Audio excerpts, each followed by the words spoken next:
not attending this. He's not. Where's that? Who else are we missing? Shane. Shane, so we're missing 3 Winchester members. That's not typical, though. We're usually good and show up. I'd like to call the meeting, regular meeting of the Gilbert School Corporation to order for Wednesday, August 19th. Frank, if you could lead us in the Pledge of Allegiance.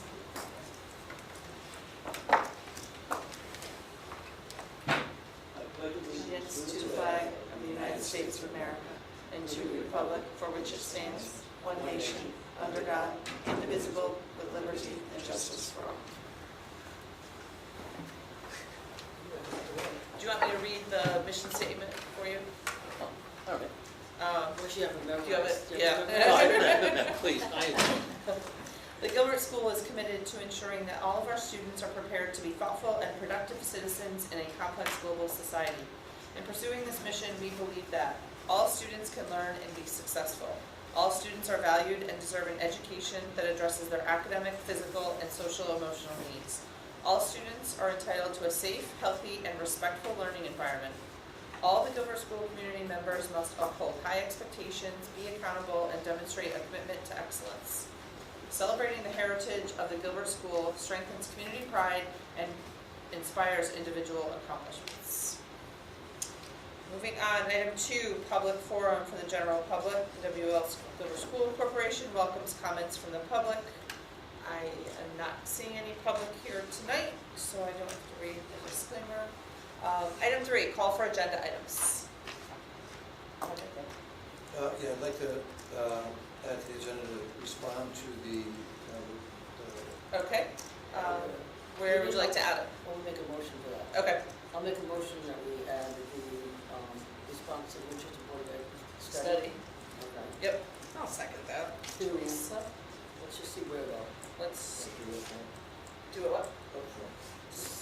On this report, maybe? Do you want to do it before employee recognition? Well, it's your chair. Yeah, we'll add it before employee recognition. Who made the second? Teresa? And Tara, stop us, because you're taking minutes for us, thank you. Okay. Good.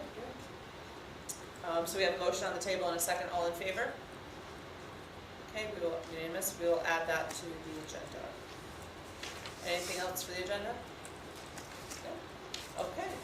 Item number 4, swearing in of new board member Heather Gerlach. Heather went and stopped at Town Hall today, as I understand, and Lawrence swore her in because she could not be here tonight. So welcome to the school corporation as one of our new trust member representatives on the board. So welcome. If you have any questions, please feel free to stop. Yeah. Okay. All right, item, I guess 4A is the discussion on the study. Yes, I'd just like to take a couple minutes just to respond to some of the things that were presented last night. First, I would like to start by saying I certainly appreciate WPS doing its due diligence and investigating their educational options for their students. I think that's a smart move on their part. I also want to share that I agree with the consultants, as they have stated multiple times last night, that competition is good. And it seems from the presentation last night that as far as kind of the least expensive option for the town of Winchester to educate their upper level students. So I was pleased to hear that. I also want to reiterate the comments from the consultants and the Winchester Board of Ed complimenting the teachers on their hard work and efforts to support our students K through 12. We have great teachers and fantastic students K through 12. And I'm pleased to be the head of school at Gilbert and to work with the Winchester town. Now, initially I was not going to comment on the Winchester report as it is an action that they are engaged in and should have nothing to do with us.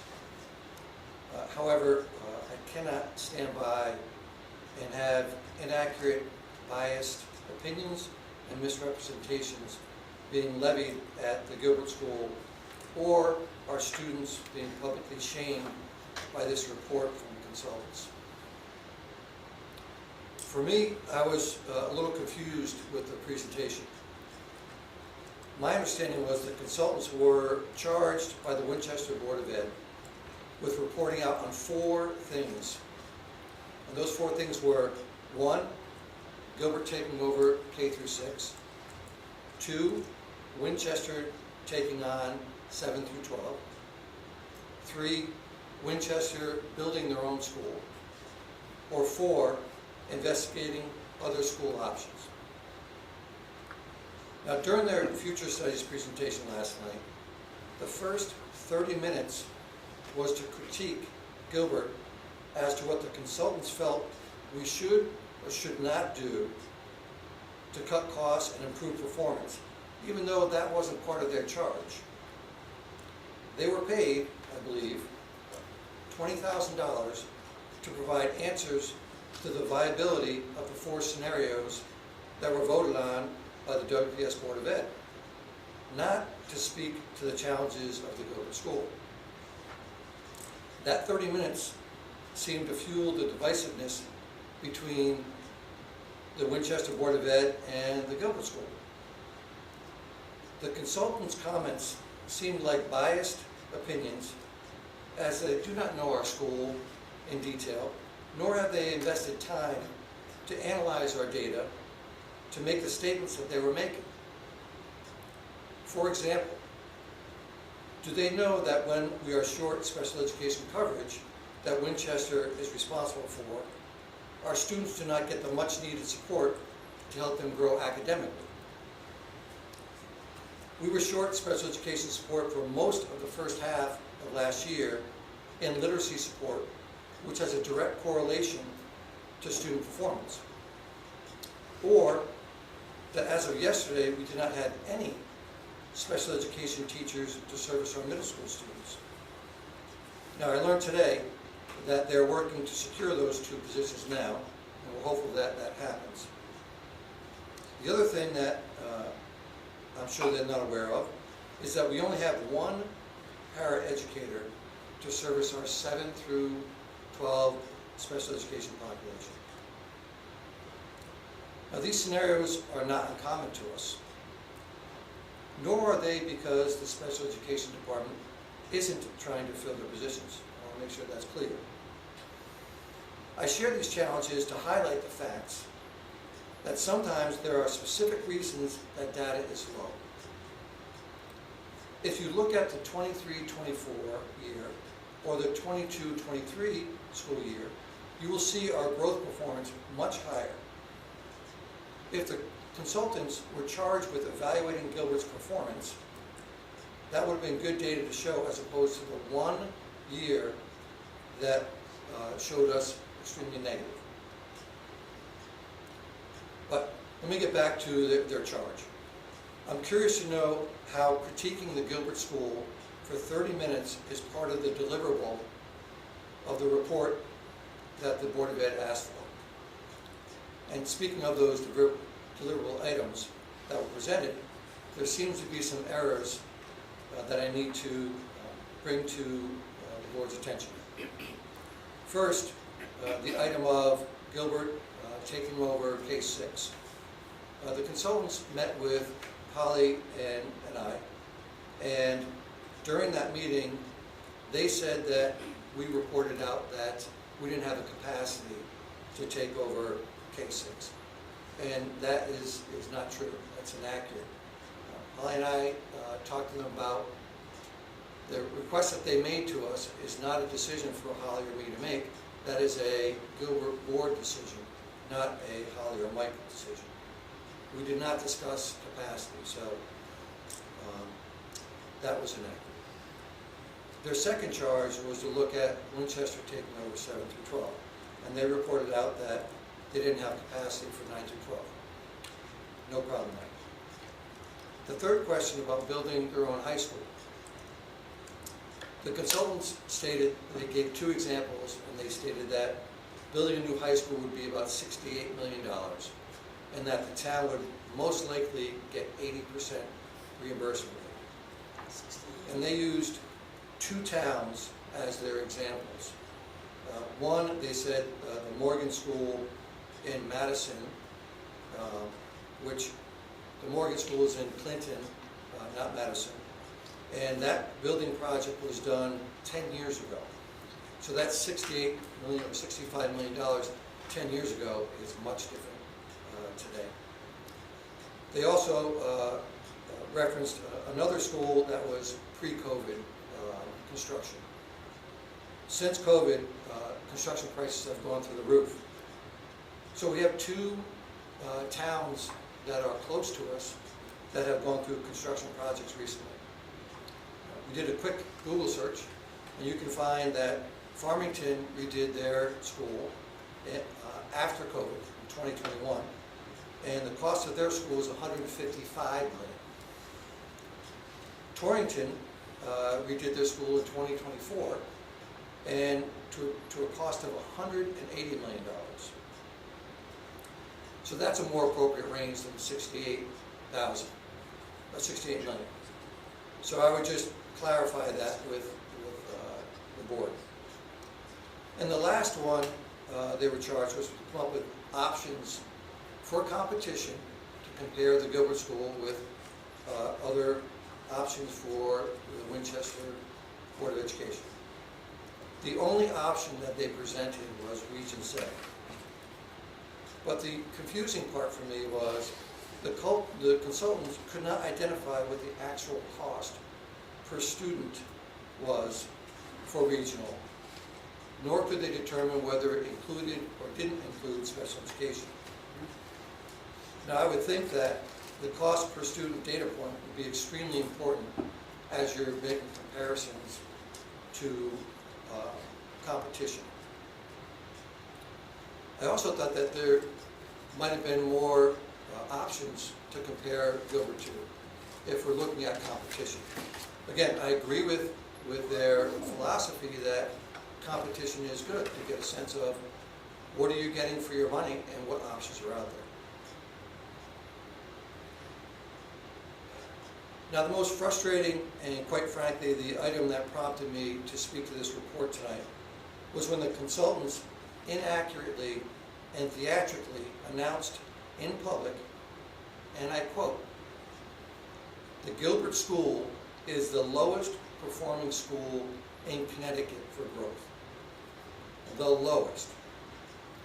It is a serious problem. But then they made the point to highlight that, and I quote, 33.6% made goal.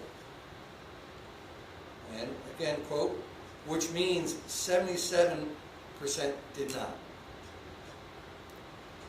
Now, I think what he meant to say was 66.4%, not 77, but that's another inaccuracy that was reported. While no one is disputing our scores are very low, we know that, and we are actively addressing them, which I will get into tonight for our board. But I'm not sure why these consultants are dramatically pointing out that our students are the absolute lowest in the state when that's not accurate. Nor is it part of their charge from the Winchester Board of Education to focus on Gilbert performance. Again, that's divisive. I would think that when you make a bold statement as labeling a school as the lowest in the state, that you would present the whole picture and be accurate. Furthermore, as an educator, I am shocked that another educator would publicly present an incomplete graph and make a demeaning declaration about our students' performance when they are wrong. Again, this is not part of their charge. Now, they referenced a scatter plot which said that we were the lowest in the state. And I have that scatter plot here.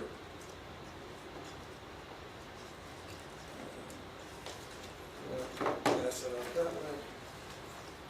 Pass that down. So I took their slide, which is the student performance, grades 7 and 8, ELA, for the Gilbert School.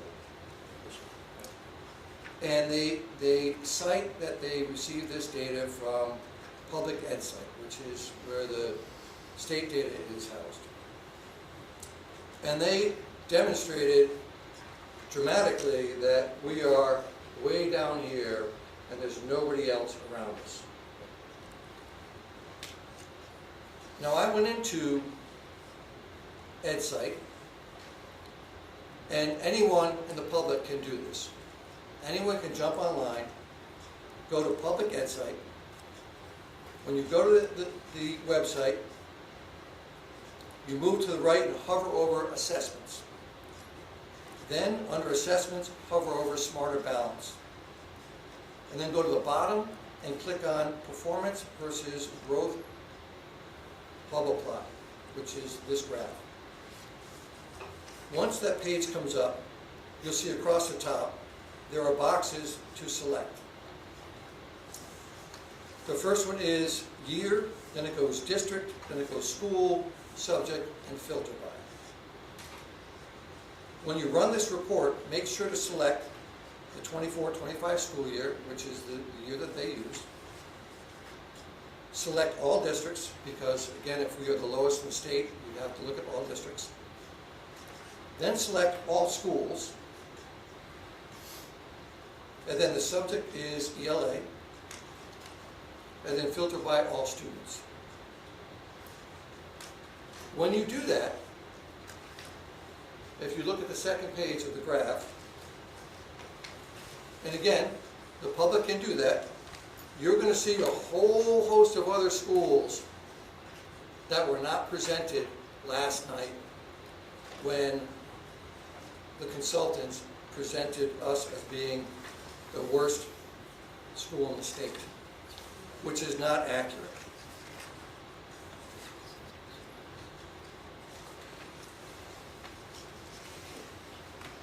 For me, that is frustrating that they felt the need to publicly demean our students by saying they are the worst in the state when they didn't do the complete scope of the assessments that were reported. And it's not fair to our students or our families.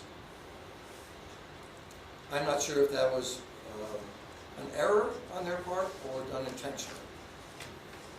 But again, anyone can go online and do that. There are more points of contention related to this presentation, but I don't want to dwell on something that should have nothing to do with the Gilbert School. I would just like to say that maybe the consultants need to refocus their attention on the charge that they were given and accurately address those scenarios and avoid disparaging comments about our students' performance while trying to, quote unquote, help Gilbert. Thank you. Thank you. There's an irony in that because it's the same kids that went to the WPS, the same people, and their siblings. Yes. Their siblings. I mean, that's some mistake. Who is on point to manage the relationship with the consultant? Should they not be requiring them to adhere to their statement of work and prohibit them from Like veering Frank, off of can you the answer that? assignment? Yeah, Who was well, on point? supposedly, they were supposed to speak over, since March, it's May, so it's now, over the summer, they were supposed to speak to everyone on the board. So we found out last Thursday night, they didn't speak to any one of the 6 Republicans. So they made it political. Well, two of the Democrats said they called them because they were interested in finding out what was going on. And then Carol called them Friday morning because we had a meeting with the RC on Thursday night, and we found out that none of us were included in. Who vetted these consultants? Are they even qualified? And who vetted them? Or was there an RFP that's? I mean, now a superintendent. Yeah, was there a request for proposal? No, No. no RFP. For So- a consultant? There was no bidding Have process? they ever done this before? No, there was a waiver around professional services. There was a what? Frank, when did There's a waiver the around report professional come out, the services. PowerPoint? Was it Thursday waiver of night. professional services? I don't know what that means. Hold up, Thursday night, you guys got the report? No, I didn't get it. I mean, I was told, because as I said, we had the discussion Thursday night. We were asked, the selectman asked me if I had been approached over the summer to give comment on, give direction for the report. I says, no one has contacted me. I've been home 2 months because of my back. I said, and then we found out around the table that none of the 6 of us were opposed. I would demand my money back if I was on that board, because they didn't perform. They I didn't do saw what their this, charge was. I saw this posted on the Winchester page on Friday, so the report was released by Friday. But you're saying none, you hadn't spoken to them as of Thursday night, 6 of you No. hadn't spoken to them? No, and as I said, Carolyn made the decision to call them herself, to talk to her for an hour. Following the release of the report. But Following the release of the Yeah, the report, report. once it was completed. I was upset that it was even released before Right. we even had the meeting, and sorry. Nobody even had a chance to review it. Well, I think it's interesting It's so bizarre. in a conversation about feasibility and cost effectiveness that taxpayers paid $20,000 to print publicly available EdSite data reports. Inaccurately, by cutting off the chart, so. I mean, you can make a chart say anything you want Yeah. if you feed You it can make numbers do the anything right you want. parameters. So I'm concerned about the fact that there's no quality of information in the report as to what they were charged. I think that it's disappointing that the majority of the Board of Education, regardless of political affiliation, the true majority of the Board of Education had no conversation. And this I say report, but this slideshow, it comes with no narrative. There's no description. Who did you talk to? What did you talk about?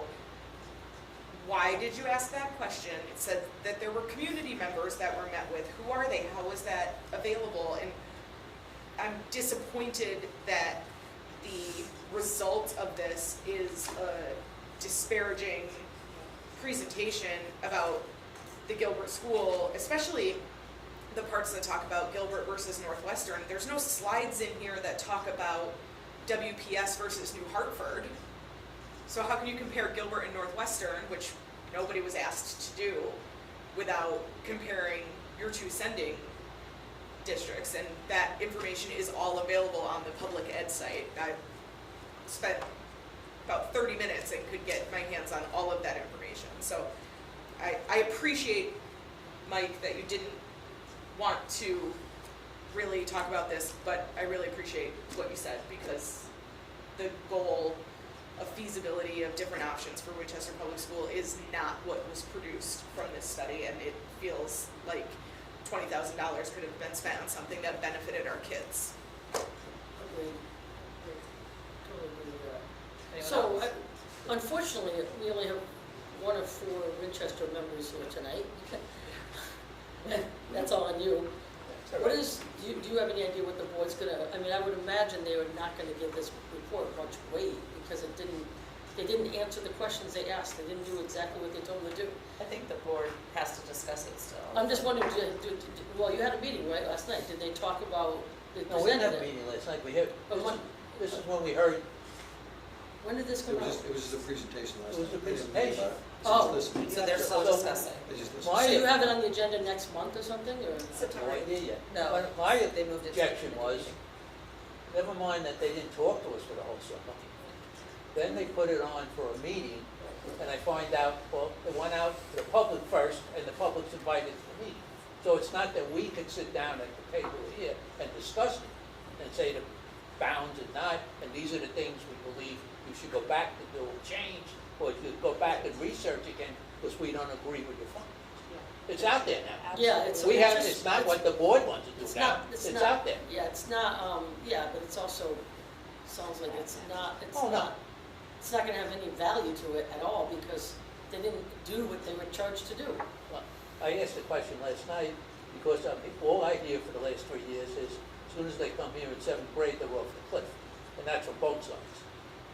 So I asked the question, which is, if they're doing well, pointing to the state numbers of 61%, Right. and then 2 weeks later, they're here, and they're off the cliff, Something's not right.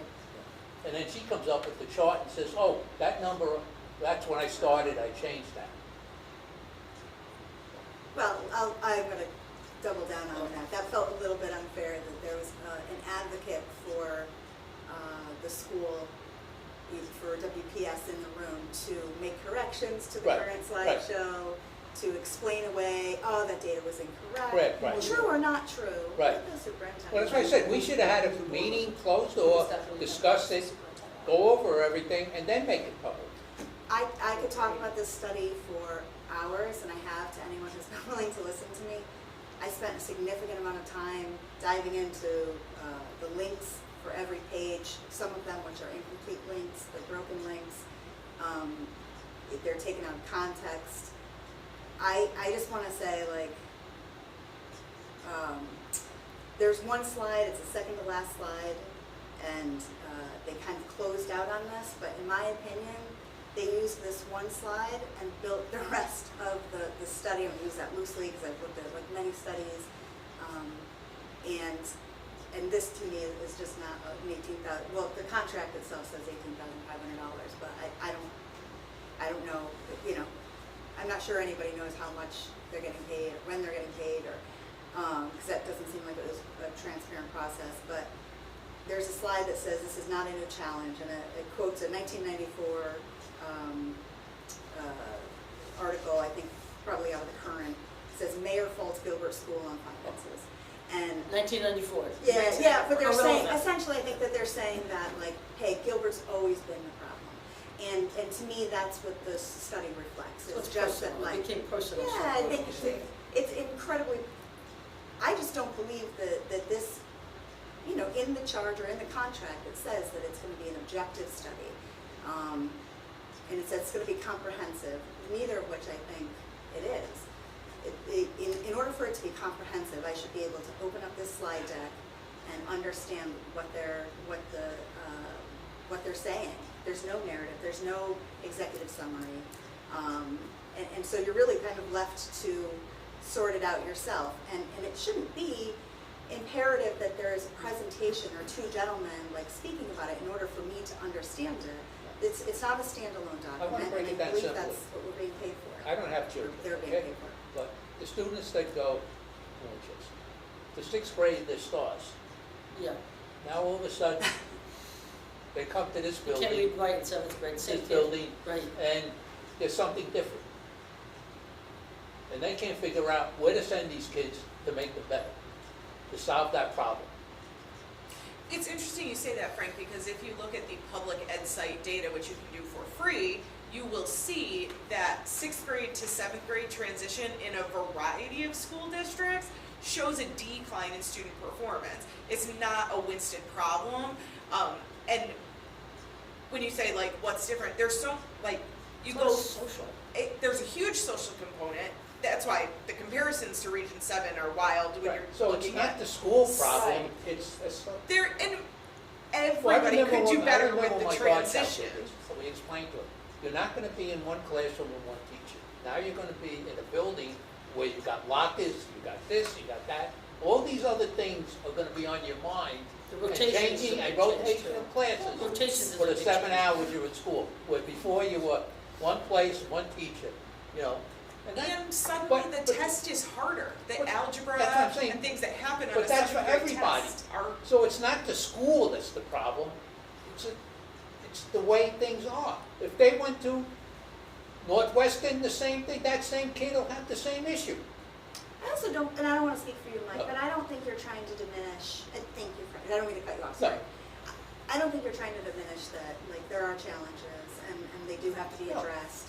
And, you know, I think most of the board, if not all of the board, agrees with that, you know, and it sounds to me like, since you've taken on this challenge, that there's a plan in place, that there's ways to, like, measure and demonstrate improvement. I have confidence in that. I just wanted to say I that, think that it's not, we're not. I don't Shane think- acknowledged that last night. He Yeah. said Right. Mike is putting things in place, which Mike said Yeah. he's gonna talk about. So we're not saying our test scores are great. We Right. know we need to No, work on our right. test scores, And and we it's said, not we all an work very hard overnight in doing that. process. Our Getting that test done. scores were not the charge Right. of Right. No, this no, but- study, and they made an entire presentation about that. And I think comparing us to Woodstock, Town Academy or not, Woodstock and Northwestern, I think comparing us to, and then completely disregarding the DIRG, which I know they say is just irrelevant, nobody uses it anymore. I don't know that that's accurate. I mean, there still is something to be said, though, about demographics, income, that come into play. So you can't, regardless of whether or not they believe in the DIRG, although it does exist, you just can't compare Northwestern. I mean, because I'd love to compare Northwestern, or not Northwestern, but like New Hartford or Barkhamsted, their K through 6 program to WPS. And it's not to say that like anybody's kids are better, but I mean, there's some real differences there, and there's some real reasons for those differences. But I also don't see Northwestern, or sorry, I keep going back to Northwestern, but I don't see New Hartford or Barkhamsted or Colebrook's scores held up against WPS. And that really sets a tone, and it really sends a message. And the last thing I think that we needed in Winsted was sending such an aggressive message. Well, I'm gonna piggyback on this. Satisfied with? I don't, they just, We they don't know. I haven't mean, met we don't on know. it. That's what I'm But saying. to piggyback on what you're saying, they missed an opportunity here. Because I can understand why the board would want to look at those 4 questions. Right. And I don't have a problem with those 4 questions. yeah. So the board, that's what the Yes, charge that's- was. That's an opportunity for the board, and it actually can benefit Exactly. Gilbert as well. Right. Because you work Yeah. together, it's K through 12, really working together, 2 districts, and you can find the pros and the cons. So by doing what they did, they spent 20 grand or whatever they spent and got nothing out of it, except for divisiveness. That's all they got. It didn't accomplish a thing. So did they So- end with one of the 4 as a recommended? No, they No. didn't. All they did was Oh, no. present it. No. They just threw it out to the public. The board hasn't even really, it was just thrown at the board as a presentation. The board never saw it. That's what Frank is, that's what his beef is. I said, how come it's out there already? Because what happened was, the gentleman you were with last night, he came to the Her selectmen boyfriend, meeting. I think it was her He came to boyfriend. the selectmen meeting Thursday night, and he says, he threw this thing on the table, and he says, this is a piece of shit. This is a piece of garbage. Sorry. You know, and I'm saying, what is he talking about? I think it's a And he tragedy says- because it's a and I'm all of a sudden, misconduct. They I'm missed saying an to myself, wait a opportunity. minute, I'm sitting It's there. missing so much context that it's so frustrating, and I know that there's probably people that are gonna watch this meeting and they're gonna say that this group of people is sour grapes because the report No, didn't it's not make them sour look grapes. good. And what I find the most frustrating about that is the lack of nuance about it. I mean, does everybody know that if you get a student in school who doesn't speak English, they have to sit down and take a test in English? We have, 14 Upon arrival. upon arrival. Oh, you don't speak the language? We don't have the interventionists they have at the elementary level. The high we don't. needs population, Yeah, which is no. predominantly special We education. don't have the paraprofessionals. We have 60% of our students qualify for free and reduced lunch. All of those factors are affecting the community, and it's not sour grapes to ask for accuracy and professionalism. Okay, thank you, Teresa. I think I will just end it with, I appreciate Mike making a statement and clarifying data, and I 100% agree. We appreciate our teachers. I think it is just a travesty that the image they're giving for our students. Our teachers work hard, our students work hard. Students don't want to test bad get bad numbers on their tests, and I think that Mike will talk later on about the things we've put in place to help improve our scores. So with that, we're going to get back to our regular business. Item number 5, employee recognition. Okay, in your packet, you will see a host of letters. First, Sandy Lynn has done a great job with our Yellow Jacket magazine. If you haven't received a copy, please let me know. It's a very well done magazine. We've gotten a lot of positive comments from people, not only about the look of it, but also the content inside. It looks great. Also, I want to thank, there's a lot of people in here for the golf tournament. It was a huge success. We sold out, and actually we had quite a few people that still wanted to golf, and we couldn't fit them in. So next year we have to figure out how to handle that. It's not a bad problem to have. And that money all went to athletics? All the money goes to athletics, yes. Do we know how much was raised, or not quite there? Now, yeah, we have to get all the expenses and see what the net is. Actually, I think Hannah's doing that right now. Also, again, I want to thank Josh Perez and Chris Sanford for taking their time, and actually they bought the supplies to refresh the common room in the dorms, so when the international students come back, it's warm and welcoming. And then our custodial and maintenance group, they have been working tirelessly this entire summer. There's not many of them, and there's a lot to do, and they have vacation time that they have to take, so it's a really tough juggle. I want to specifically compliment Mike Beltier, who runs the crew. Again, there's a lot on his plate, but he says he's going to do it, and he steps up and makes it happen. So I want to thank him and his crew for all their time and effort this summer. The next grouping is correspondences. And again, most of them is for the blue and gold tournament. Also, condolences to Joe White, passing out for his parents. And then we had a health services donation.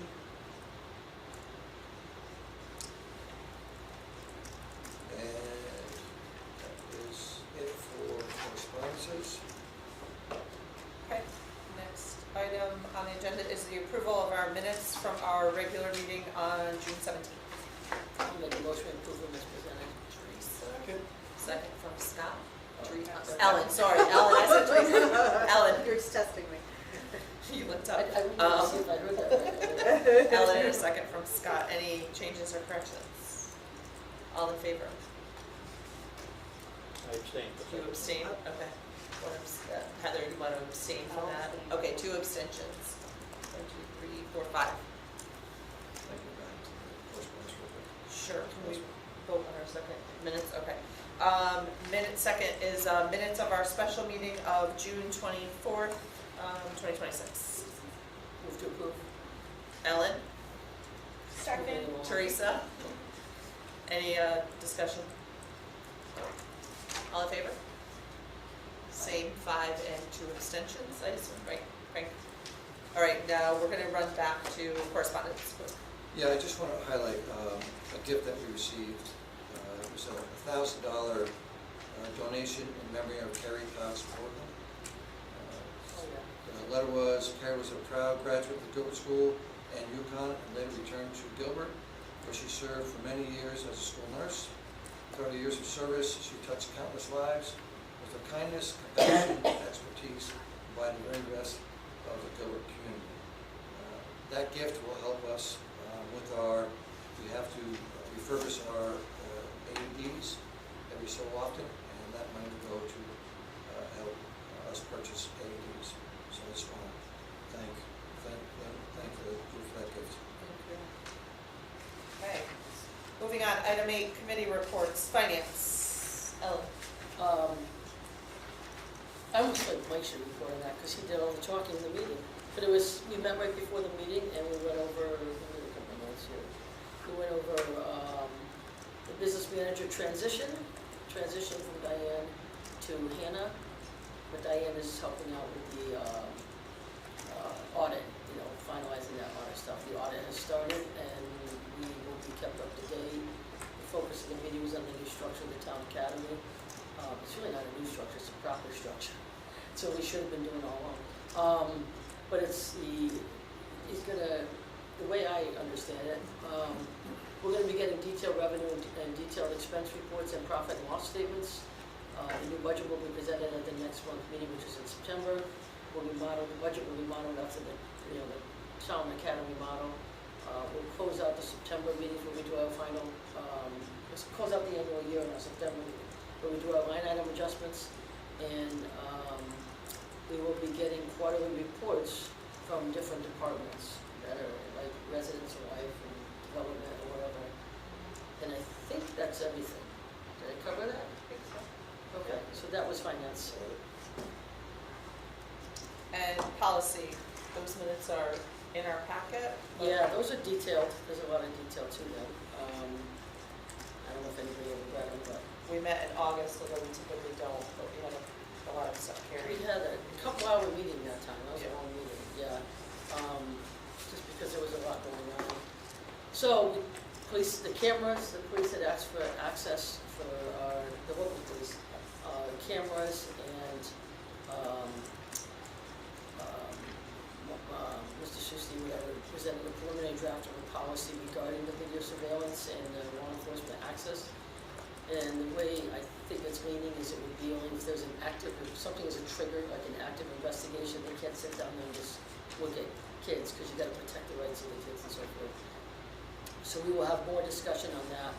We also talked about U.S. Immigration and Customs Enforcement discussion on the, and those policies, and the CAVE reviewed our existing policies, and there was no need to make any changes because it's already covered in our safety, a lot of our safety.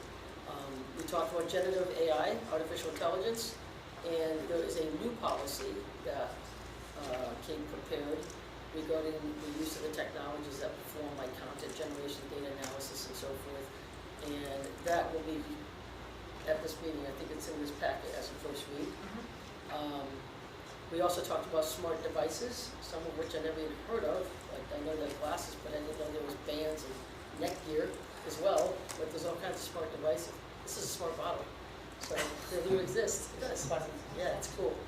It just tells you how much water you're drinking. Keeps monitoring. It's pretty cool. My daughter told me about it. Anyways, so the smart devices. So that's another policy that we will. That we'll look. Well, I think it's actually it said that it's gonna. We're looking at as a first read, but this is the one because of schools opening next month. We are looking to do temporary approval on that meeting. I mean, on that policy, because we have to update our handbooks and so forth. So and it's a policy that the committee agrees should be approved. I'm so sorry to interrupt, that's on the smart. That's on tonight, Smart yeah, it's devices? called Okay. smart devices. That was called- Yep, yep. This is That's why the this one was you're a looking 2-hour to meeting, there was temporary. a lot of work at this meeting. Cell phones, we also talked about, that's separate from the smart devices, but discussed the recent State of Department Education recommendation about banning cell phones from bell to bell. So we had some conversation on it, but we didn't take any action. We're just, that's gonna come up again for more discussion.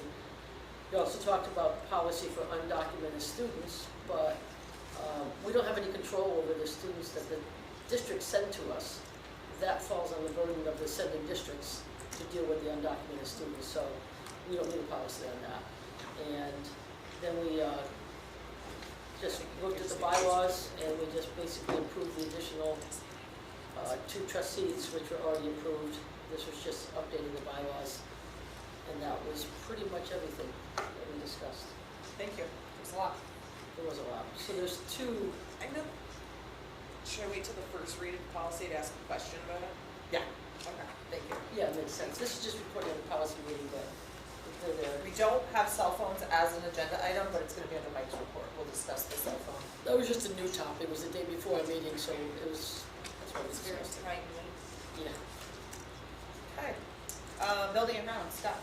Yes, we had a meeting this evening, quite a few things Mike reported, you know, didn't refer to him, but we had a lengthy report, a small gym, we're kind of in the holding pattern, waiting for a contractor, that's to be completed in September.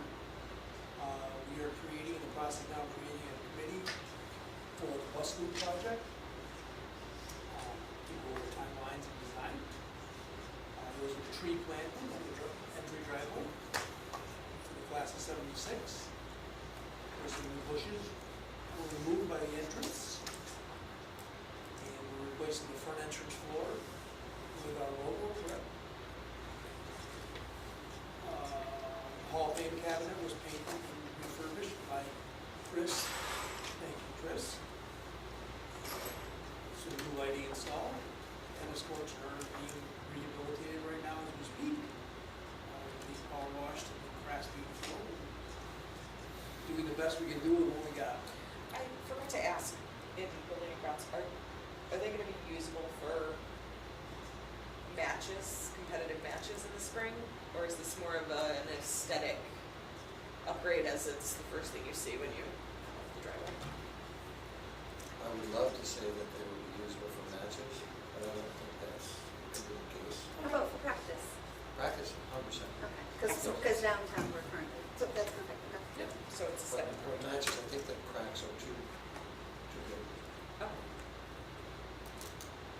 shed roof is getting some work. Main office flooring is being changed. The dorm lounge is getting a refreshment, or did get a refreshment from Chris and Josh. Thank you, Chris. Please tell Josh, thank you. And I believe also donated some money of their own for materials as well as time. We did get our new van, and we're in the process of getting that lettered, bannered, and wrapped. And that van was all donations? That was Chris. Okay. Chris raised it. Thank you, Chris. Thank you, Chris. That's why you should sit at the table, Chris. You should. And we're right now going over, Mike is going to look at creating a new learning space directly underneath us, adding glass and front. And I think it's a great idea. At the student entrance, right, yeah. Yep. And that's it. Thank you, Scott. I think it's important to just note on the van, not only was it all donations, but it's going to help reduce the cost of having to hire transportation for sporting events and small group field trips. We'll definitely have a So, budget impact. It will have a positive budget Positive budget, impact on everything. Thank you, Chris. Thank you. Personnel, just a note, That's one thing. Do yeah. people who drive that van, do they need special licensing, like a B endorsement? And that's for students, right? they're asking the coaches to seek Okay. that endorsement. Coaches and teachers. So in case a teacher wants to take a field trip, and they have a small group, it holds 14 students, so. Does it matter if they take it out of state? They have a different type of endorsement? We would have to approve that trip. No, I'm Yeah. talking about DMV. Oh, No, it doesn't. Okay. So like the drone competition, Yeah. last year we went to West Virginia, I think. We had to rent a vehicle to do that. Now we don't. So, so we're No, it's a good, yeah. It's a public service thing. it's probably gonna be highly used, we're gonna need like a reservation sheet, like first come, first served. I hope so. So then we'll get another, I hope get it's another the first van. of many things like that. Chris will get us a couple more. Yeah, we'll put in that request for another We one. can get our Won't you, Chris? We can get our own fleet. No pressure. Next That's item, a next committee, Job, I have to. next committee was personnel, which we haven't had formal meetings, but we have been in negotiations, the committee with the GAA, Gilbert Administrators Union, and we are very close to having a finalized 3-year contract that will go 27 through 2030. So hopefully we'll have that to vote on by the board in September. Nominating, there's no report, and ad hoc negotiating committee, there's no report. So we will move on to resignations and appointments. Yes, for appointments, we have Tanya Kavajani, who will be our part-time main office receptionist. We have Mark DiDomizio, our Dean of Students. Amber Pelletier joins our facility team. And Michelle Mocha. Mocha. We'll check. Chuck. We'll check. Will be our school nurse. Is there a resignation? I have not received a Okay, documented resignation. okay. There is a potential of a teacher accepting another position in another district, but that has not been confirmed yet, so Okay. I can't move forward. Yep, understood. Item 10, special education MOU update. I believe both groups signed, I think we have that set for this year. Okay. Item 11, first reading of policies. So the first one we have is one we're looking to make a temporary approval for, as Ellen said. So it's policy 5131.82, students' personal smart devices and digital citizenship. How do you print the policies? Do you want to, someone want to make a motion, or do you want to discuss first? I'll make a motion to get it for The discussion. discussion, That we temporarily, yes, if we approve it, we approve it, but we temporarily approve it. Why don't we just approve it? Yeah, why do we just approve Yeah, it? so we're just, what we're doing is like bypassing, we don't even have a policy about first and second reads, we looked into that. I'll make a motion, we approve the policy for the smart devices as presented. Scott with the second. Any discussion? Read it. Sure. Got it real quick. Take a moment, it's a, yep.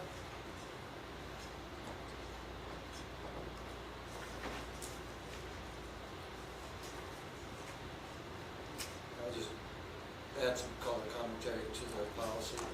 When we crafted this, we focused on behaviors instead of devices.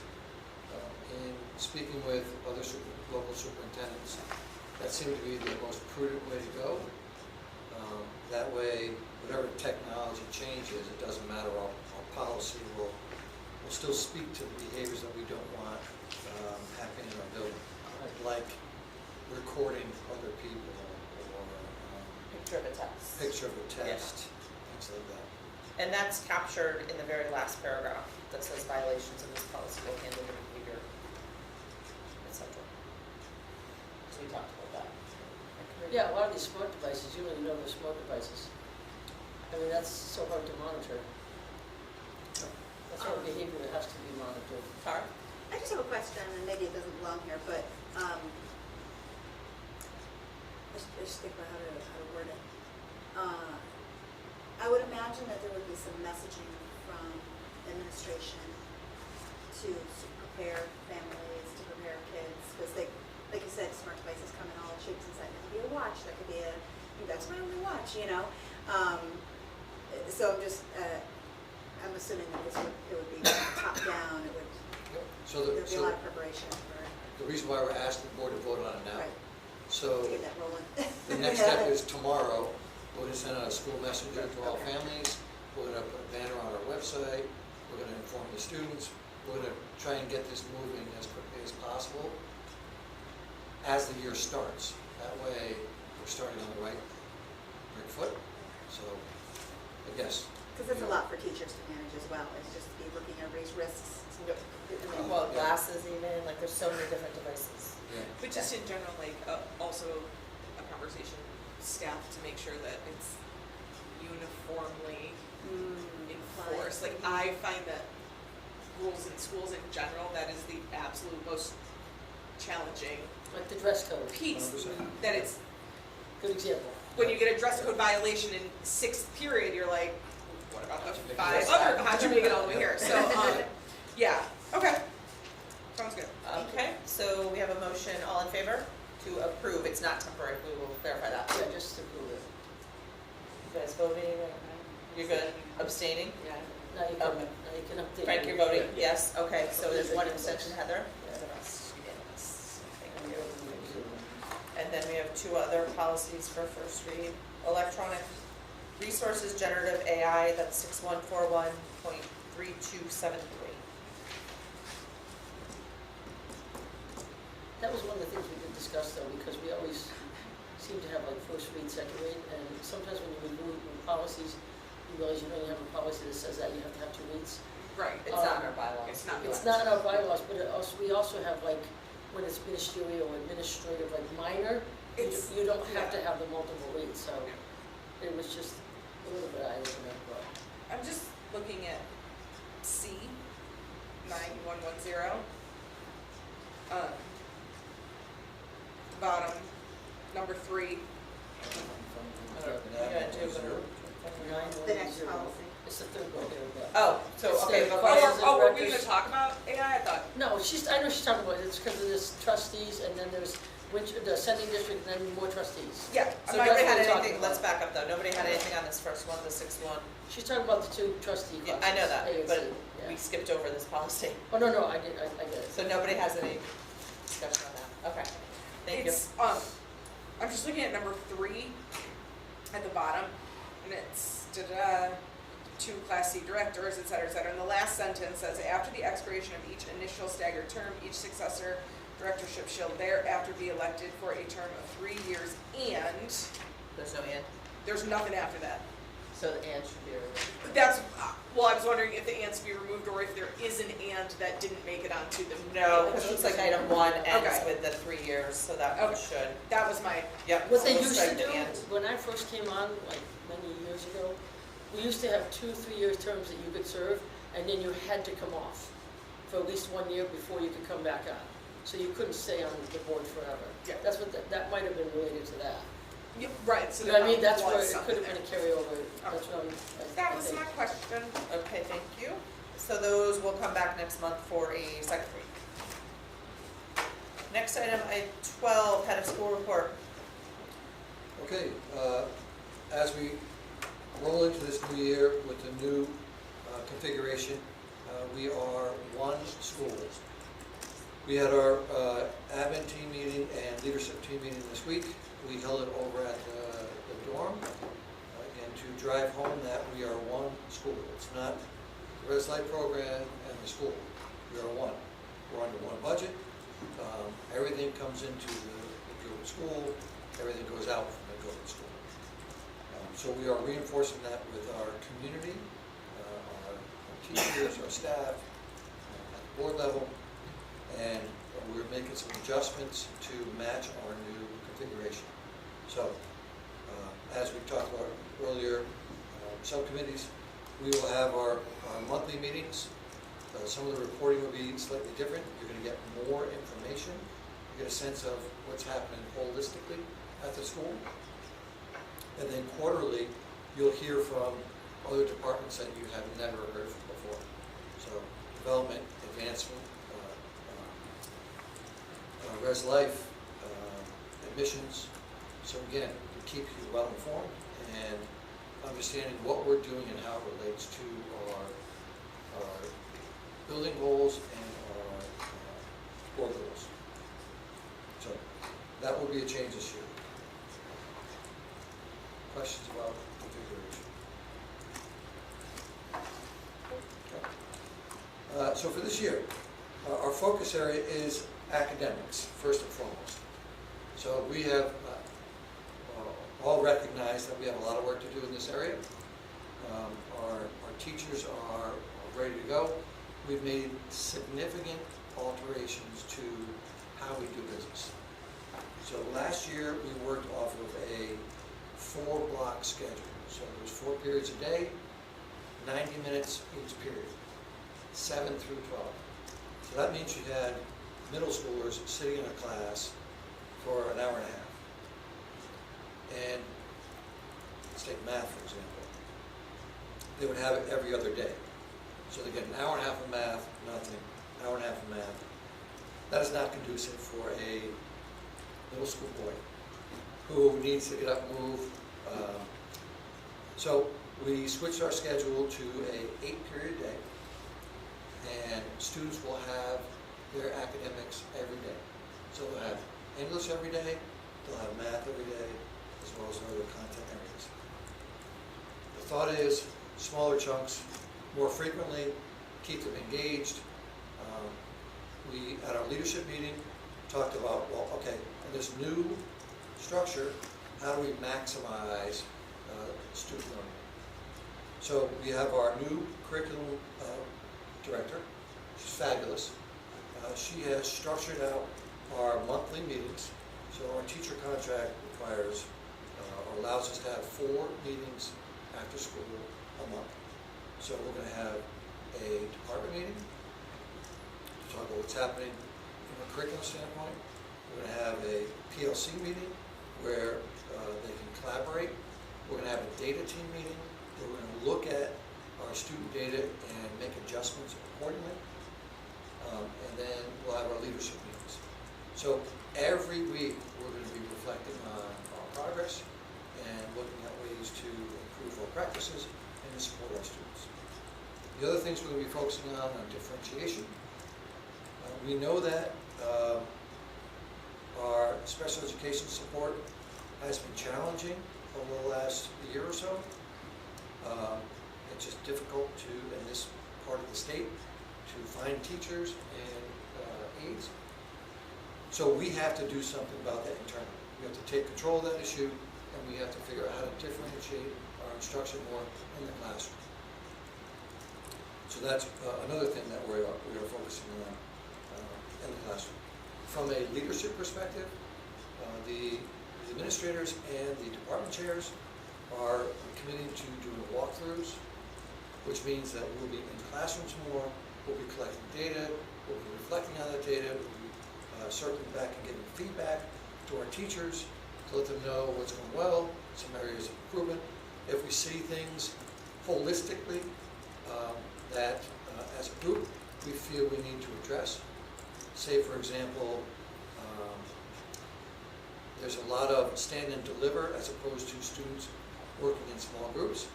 We would then use our PLC time or our department time or our professional development time to educate our teachers and to give them the tools necessary to be more effective in the classroom. So there's going to be a lot more feedback that we're giving to our teachers and reflecting on the data. So we are changing everything and how we do things. I'm very excited about it. We have all the right people in the right places. Our schedule has changed, which is giving us the right opportunity to attack this. Teachers are going to be required to update all their lesson plans because it's no longer a 90-minute block, it's a 45-minute block. So they're going to have to be able to teach in that condensed time. So I'm very excited about that. We should see significant improvements in that area. Can I ask a quick question? What is PLC? Sorry. Professional learning community. Oh, okay. Sorry. too much No, no, jargon. no, no. Good question. So we have a curriculum focus, we have a administrative support focus. Our curriculum person is going to be working with departments as well as teachers. So this year is going to be much different than it was last year. We're also working on our facility improvement. We have our bus loop, we have our learning space, and then we have our auditorium. So those are big areas that we're working on moving forward.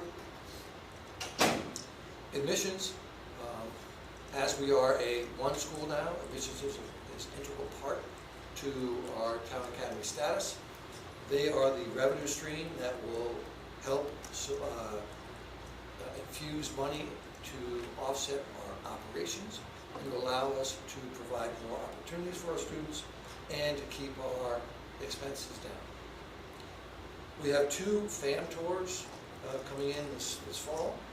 And what FAM tours are, in admissions, you work through consulting groups, and these large groups have agents.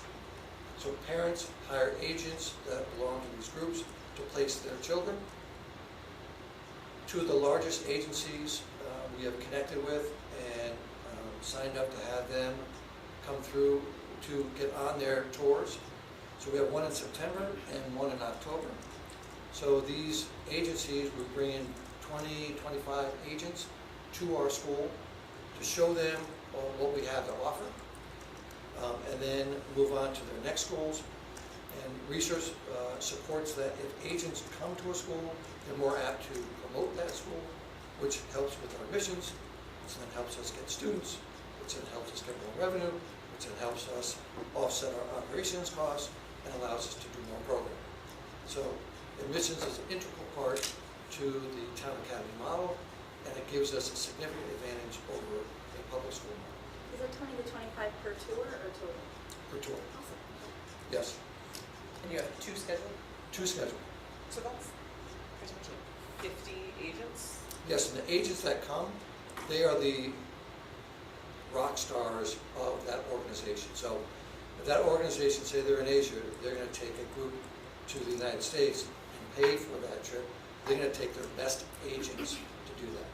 So these aren't just agents that place one kid. These are agents that place multiple students, multiple levels. So you will get, as a board, again, you'll get a report out from our admissions quarterly, so you'll hear about how that trip goes. Prior to the trip, we'll probably let you know it's coming up. If you want to be part of it, and see how it works, that'd be great. Is there a buy-in for us on that? Yes and no. One yes, one no. So we, depending on the group, sometimes we have to pay a fee to support that trip. Sometimes it's just providing them a meal. Other times it's just making yourself available. Good question though. And then lastly, development. We are working on alumni events, working with individual donors, and working on our golf tournament for next year. These are all things that would be fundraised and money that will come from other areas and not operating. So we're talking about the learning space downstairs. That's $100,000+ venture. We have the auditorium. That will probably be $500,000 to $700,000, if not more, depending on what we choose to do. Those expenses will not become operating expenses for us. Whereas in a public school, you'd have to bond for those things or ask the town for more money. We're not doing that. We are going to fundraise for those things, and we won't do those events until we fundraise to pay for that event. So those are the things we're working on there. Next, our bus loop. I have 4 votes that I need a group to vote on. First is, some of these we've already done in previous meetings, but as we're gearing up to submit our application, if we have them all in 1 minute, it's easier to submit our application and for the people reading our application to find the information. So the first is, I'm asking for a vote to approve moving forward with the bus loop project. Pretty straightforward. Again, I think we've done this already, but something that we should do now. So I'll make that motion. Yeah, I think we should do it. Tara, are you ready for the minutes? Okay, I just don't want to go too fast. So I made the motion and Scott seconded. Any discussion about moving forward with the bus loop project? So Heather, we have funding from the state. We're waiting to confirm if there's going to be a partial cost to us, but we do have money set aside in our capital fund that came from ERTC money, which was for being open during COVID. Yep, so we put that aside in capital. So regardless, we do have the funds covered for that. Do you have any questions about that? That's a $4.6 million state, their budget. It's not really a question of if, it's- we have to do it. Yeah. It's an unusable Yeah. loop with a sinkhole. Yeah. That's going to be I just wanted to make sure Heather knew like what we were voting on. It was but- probably Okay. a voting condition we do with the school year. It's been years needing this repair. 12 years. It's nice to finally get this thing done. Okay, so we have a motion. All in favor? Moving forward with the bus loop, unanimous. Thank you. The next vote, I would ask the board to approve a building committee for the project. That's something that the application requires. I've been in communication with a few folks that I think would be good members of that committee. And those members are Scott, Uncle Scott, Dave Sotero, who's on the sorry, on the trust, Steve Vale, who was on the previous building project, along with Bud Grove. We've also asked Heather to join us, and Holly. The last person that we would like to invite onto the committee would potentially be somebody from a bus company, so we can get a perspective there. So we have finance, we have construction, we have real estate, so we have people from different groups and people that know our previous projects. So I would, I just have a Every question, last would week. be smart if we had a legal line there. Well, I'm a probate lawyer. What? You're good, you're I'm not as good. construction lawyers. You're doing great. And I've served on the But building it's all, committee yeah, before. Would you like to? With documents. you could certainly give us guidance, and you have a historical perspective. Same guy today. Yeah, I'll I've been on a committee. I know. And Ellen. Blame Scott for that. It was just kidding. Come on, So It's I- actually, I learned a lot when I was on it before. I was on the original one.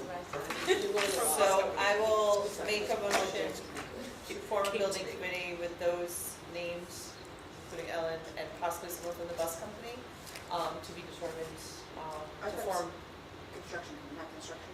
a school building committee. No, seeking a final board member, or committee member from Bus. bus company? Bus Not- company. I put construction. Yeah, bus Yeah, no, company. bus company makes a lot of sense. That makes sense. So I will make that motion.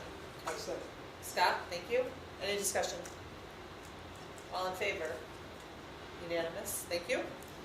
The next vote is to approve expenditures for drawings to be produced for the bus loop.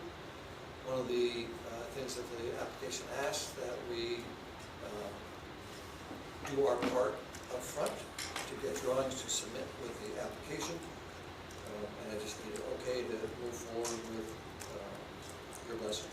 I will make a motion to approve expenditure for drawings to be produced for the bus loop.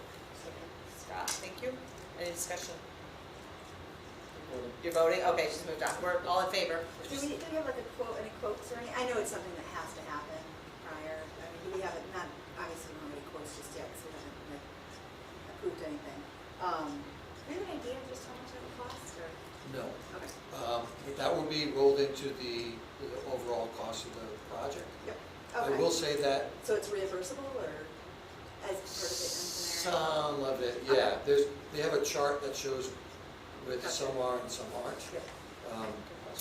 My push, my take on that is, I talked to Gilbert, my push for this would be to, if we look at design and build companies, we do it all in-house, we do the design, we do the architecture, we do the design, and do the construction. There's a lot of those around now, and I think that's a really nice way, it condenses and it keeps it all in one spot, and that helps control the costs. Yes, however, we have to submit something ahead of time. Yep. So we have the benefit of, I don't know, 8 years ago or so. Yeah, the group created a plan at that time, which has all the designs, has everything pretty much done. Yep. So all they needed to do was to update the numbers. So we would probably at the building committee, review that and see if the group wants to stick with that or maybe go another It's direction. a nice document to go to, but start with an RFP too. 100%, yeah.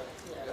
So, I It's have nice one not to have question. In the application. Right, is that, are we not looking at making this possible addition part of this also, or are we gonna just? We are not doing the addition.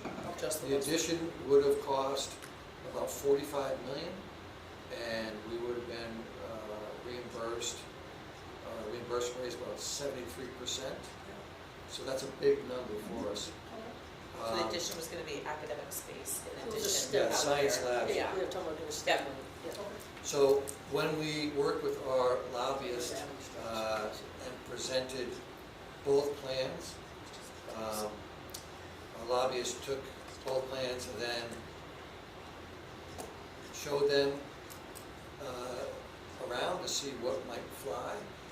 And 4.6 million is much easier number than 45 million.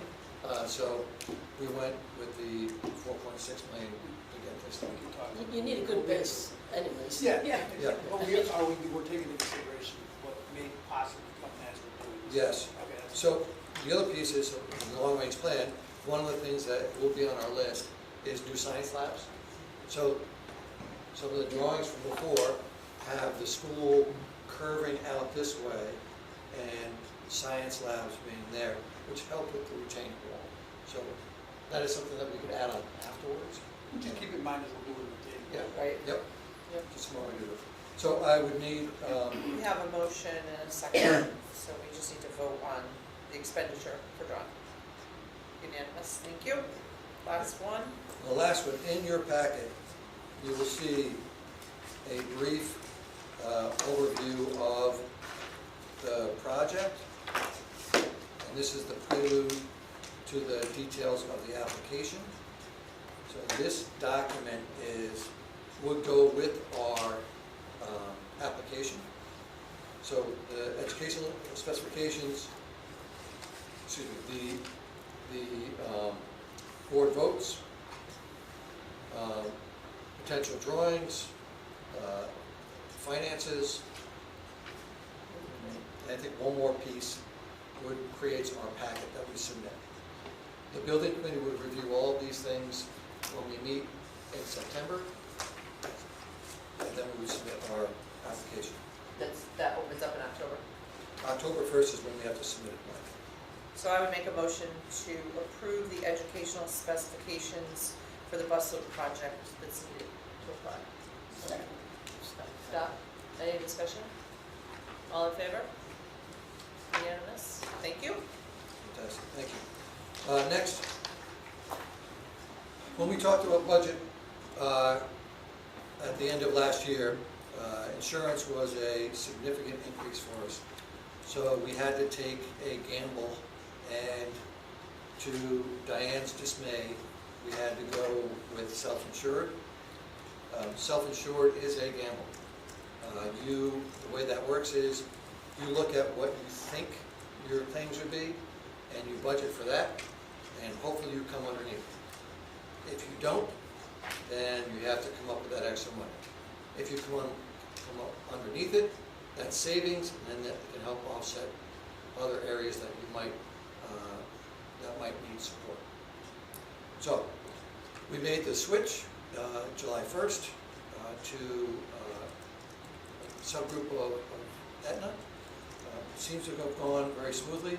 Hannah's done a great job with managing that and working with our One Digital folks, who's our reps. So far, so good. So far, it seems like everyone's healthy. I will tell you, this is a very, very stressful process, because the way it works is every week the insurance company reaches into your bank account and just extracts whatever your people have spent for doctor's bills. So it could be $20,000 this week and $120,000 next week, or it could be zero. If we get rebates from the prescription companies, sometimes that offsets some of our costs, so it could be zero. Sometimes you could have a lot of people that have surgeries all at the same time, and it could be $100,000, $100,000, $100,000. Have you had any weeks yet that you like had to? Well, let me clutch caution the that, pearls? because working in insurance and dealing with schools and insurance, educators typically claim higher in July and then December, January. So 'Cause they're- his first When month they have time off. is a known high, because his Yeah. scheduled appointments in June and July. So use caution if the news is. No, I figured, like, just working in education, like, all of your appointments are in the summer or Christmas break. Yes. That seems very time consuming. It's not, because they just do it to you. No, I mean, I'm So talking you just- about, no, but checking it Yeah. on our end, and Just seeing do and it to managing it, budgeting it, whatever, is what it's like Hannah. So, Just so, knowing, like, reconciling, I guess, so whatever you have to do to know, this is where we are in budgeting and saying, okay, we're over, we're under. yes, it's stressful to, it's easy to follow, and we did this at Woodstock, and every Thursday, It's like doing The a scratch wind. ticket. it was like a lot, like everyone shouting down the hallway to each other when the numbers came out. Sometimes it's for joy, sometimes it's not. But so But you far, just- you're good. You monitor. So far, we're okay. Yep. We were conservative with our number-ish. Is this gonna be part of your monthly financial report? It'll be embedded in that financial data you're giving us? Yes, you should see on the detailed expenses, the benefits. line Okay. item. And that'll include claims? Yes, Okay. yeah. This makes it very prudent that everybody, like, our source of funding, which would be the town of Winchester, and I know last year they were not quite dependable on their payment. That makes it very important that they have, Receiving tuition payments? Yeah. that they have to receive, we have to receive our tuition payments in a timely fashion. Correct. Correct. So, And everybody's aware of that? Well, I don't think that's been an issue, I mean, they've been paying it, right? it took just a couple months that we had, Last year they paid quite a bit late. there was a couple times that, yeah. I There was don't, switching their bank accounts, things down. yeah, and they have a new business manager, and I'm not worried that, I think it was unique circumstances. yeah, I think they'll be fine. The thing is, though, it's volatile, we'll have to keep an eye on it. There's a big upside to it. If we have a healthy population, it could be great for us to cover some of the expenses that we have. We just have to stay on top of it, so. Anyway, it's going well. Next, online registration. So one of our goals this year that we'll present next meeting is to continue with family engagement. Power School is our main communication tool. That's where all the students' grades are. It connects to the Google Classroom. So we're going to we need parents to be on Power School. Last year, we did a huge push during back to school night to entice families to come and sign up. We went from about 40% the previous year to about 60% of our families being online. This year, we're just stopping doing paper, and we went right to online. enrollment. Before, parents would fill out all their paperwork, come in and hand it, and then someone here would take that paperwork and then type it in. Seems like an extra step. So we went to the online format, which is going to force our parents, hopefully in the 90% range, to be engaged, and then we can use that vehicle to improve our communication and engagement. Do you have supports for parents that don't have devices in them? You can do it right on your phone. Okay. This isn't, actually, most people. It's easy. That's the only time I ever checked it. Is it? Okay. I'm so slow to do anything, and once I did it here, honestly, and once I have it on my app, it's just like, That's how I always do it so on my phone. easy. I never It's did it like- anywhere else but my phone. yeah, On my I can't registration. imagine doing anything It's going to be, besides that now. once we get everyone, this year, once we get everyone on board, then it's just exponentially easier year after year. We are also continuing with our faculty wellness program. We started that last year. Had great feedback from our staff, so we're going to continue that this year. That is grant funded, so we will continue that. Special education staffing and program updates. I touched on that a little bit earlier. I am optimistic that the special ed administrators are going to be able to lock down those 2 folks, so we will have middle school special education support. Right now, we have 0 special ed teachers for middle school. How does that get through an IEP, like an IEP? Don't they have to have, I guess I have trouble when you're Yes. supposed to, yeah, I mean, how does, Legally, you're required to meet Right. the IEP goals. there's consequences to that. There Should are. be. However, last year, the first half of the year, we were short support specifically for literacy support. But the kids who are getting shorted, are the parents actively involved or So what to push school or districts advocate?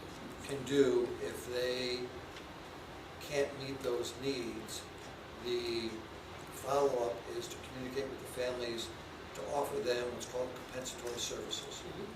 Extra support in the summer.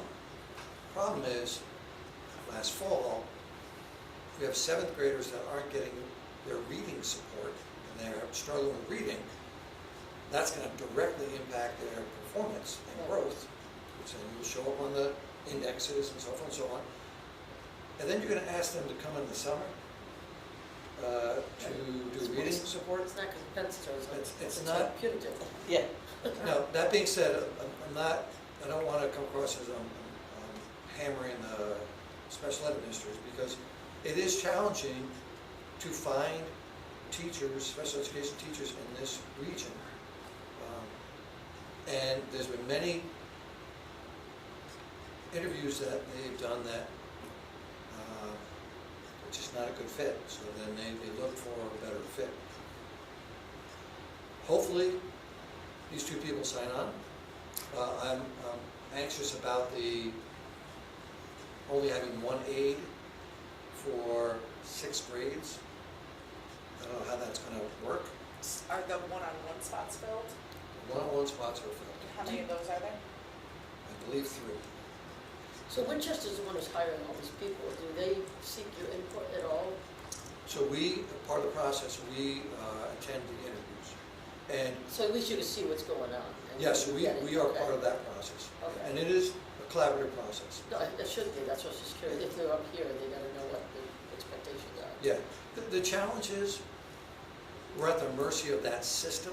Yeah. So I'll give the consultants credit for last night talking about there's a systemic problem. This system where we don't have any control over that, yet we suffer the consequences of it, and that could be good or bad.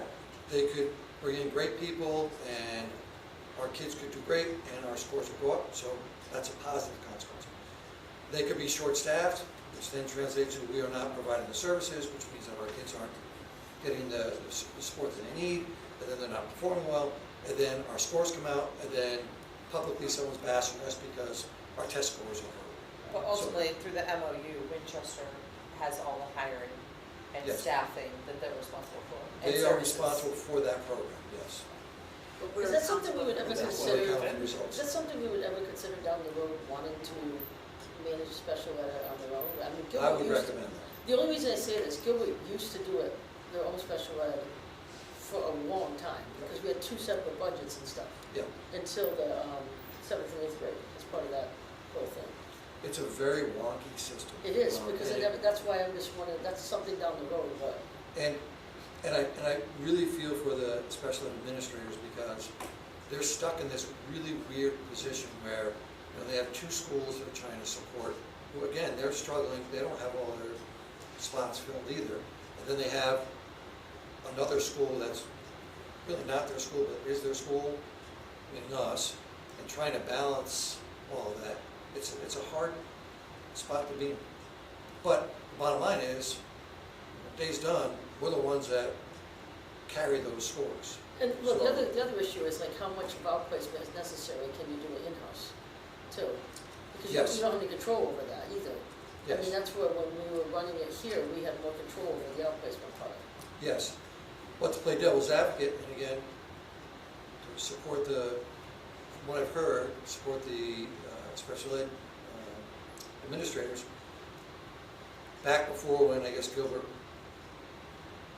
was in charge of special ed, there was a concern that they were outplacing kids left and right, which then the town has to pay for. So I think that lack of They gotta do- control. They gotta do it together. Yeah, That's so the way it should be. there should be a better system for that. It's Right. just a really weird system. I think it's important to note, they also, Dr. Luby announced they were awarded $350,000 grant, which is awesome to help them. I believe they're gonna start with 2022 program. That's my understanding. But yeah, it's great that they got more money for special ed as Yep. well. So the compensatory sports that we had to put in place in the summer, is that additional fund? Does that cost additional money? I mean, is that? Yeah. But it's not required the students attend that, they're offered that, correct? Correct. But it's required that we offer it. Well, we don't, Winchester Oh, had to, because Winchester they has to, okay. run the special education. Oh, got it, got it. Yeah, but the kids aren't required, Attend. That's Yeah. just to meet their IEPs. yes. Right, so Right. because of the mandatory. But there's still a cost associated with it. Yes.